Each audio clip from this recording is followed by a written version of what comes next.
Once upon a time in Delta State, there was a boy named Kelly, but everyone later came to know him as Hypeman Kelly Fonz. Kelly was not born rich, but he was born with a gift, his voice. At school parties and local gatherings, while others were shy, Kelly was always the one shouting the loudest, hyping his friends, and turning silence into excitement. People laughed at first. They said, "Not only noise you sabi make." But Kelly didn't care. Deep down, he knew that what they called the noise was actually his talent.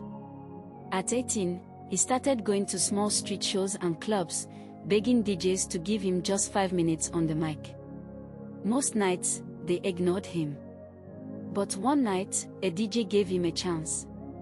Kelly grabbed the mic and shouted with all his energy. Backhand index pointing right, "If you believe you'll make it, put your hands in the air." The crowd went wild. From that moment, everyone wanted to know his name. But the journey wasn't smooth. Sometimes he went home with empty pockets, sometimes with just enough money for transport. Yet, he never stopped showing up. He recorded his hyping videos on phones, posted them online, and slowly people began to notice him.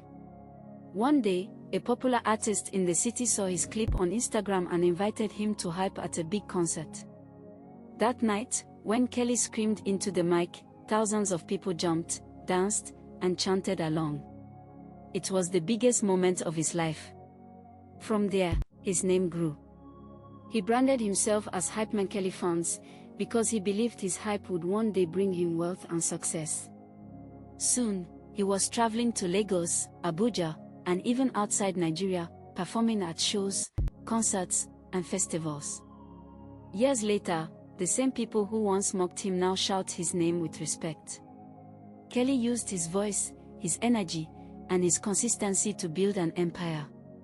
And when asked how he made it, he smiled and said, "Backhand index pointing right, I turned my noise into my funds."